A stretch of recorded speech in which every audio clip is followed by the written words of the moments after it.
Hi, math friends. We are going to move on to our next lesson in quadratic equations today. And today really focuses on different methods for solving quadratic equations and when is best to use each of those types of methods. So I think the next page in your notes looks like this. However, right now we are going to skip over that. We may come back and do that, or if you want to do it and show it to me for a few bonus points, I will let you do that. But we're going to skip over it right now and move on to this. We're actually going to skip this top section right now too. We're going to skip that. We will come back to that, so don't fully cross it out, but we're going to jump down here for today. So up to this point, we're wrapping up our unit in quadratics, and we have learned several different types of methods that we can use to solve quadratic equations. So the first one is graphing. We actually introduced that in Unit 3. Graphing can be used, I'm going to write in here sometimes. It is not always ideal to graph. You can use graphing when roots are integers. And you can use, especially when they are whole number integers, that's when graphing is going to work best.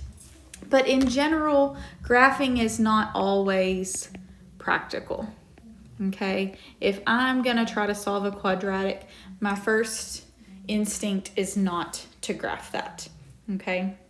I don't know what this little thing is doing here. But that's not my first instinct to graph it.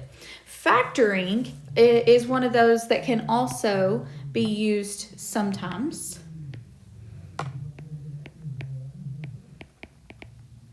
Okay. And it is going to work great when your answers, when you have rational roots, rational answers, rational zeros, whatever you want to call it. And when your x is a rational number, factoring is going to work well. Okay.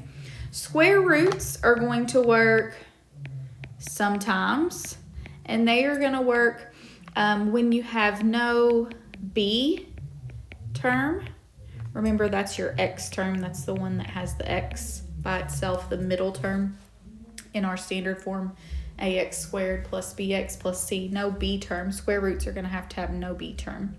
So if we had something, for example, like x squared equals, it's not going to let me write on there, x squared equals 49, or maybe it's in the format x minus 49 equals 0. There's no b term there. That's going to be a great time to use a square root.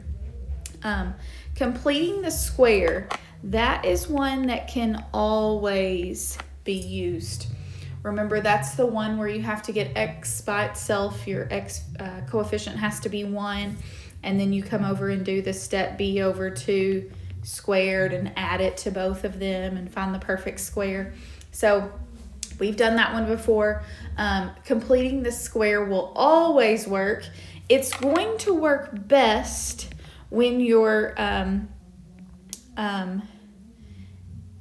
b, best when b is even, because you have to do this b over 2.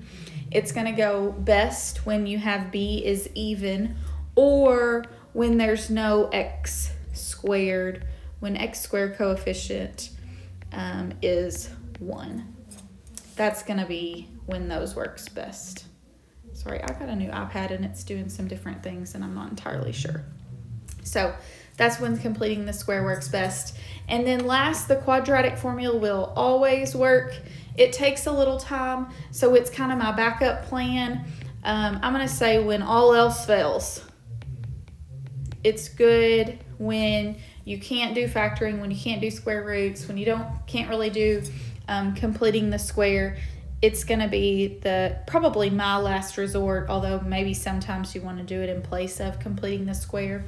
Those are both a little bit more time consuming, but those will always work.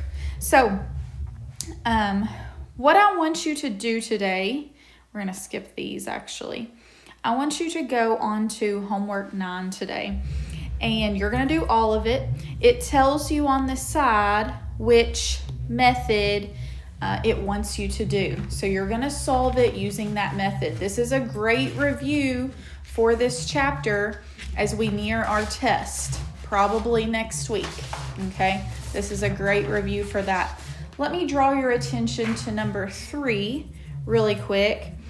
You might want to note on your paper that number 3 is a positive 53 there.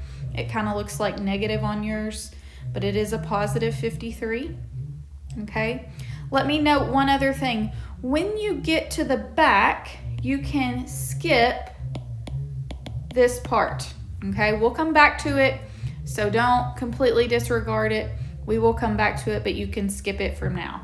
So you're going to do numbers 1 through 6, and then on the back, you're going to start back here with step 2.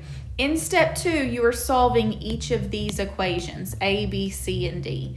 So you can only use each method once. So if A, you decide to factor, then you can factor A, and then, maybe C, you decide to use the quadratic, and D, you decide to use this, and square root, you decide to do equation B that way. But for each of these equations at the top, you are solving them using one of those methods. So you've got 10 problems total, 6 on the front, and then these 4 on the back. Okay, good review for the unit as we get closer to our test. So I hope you all have a great day.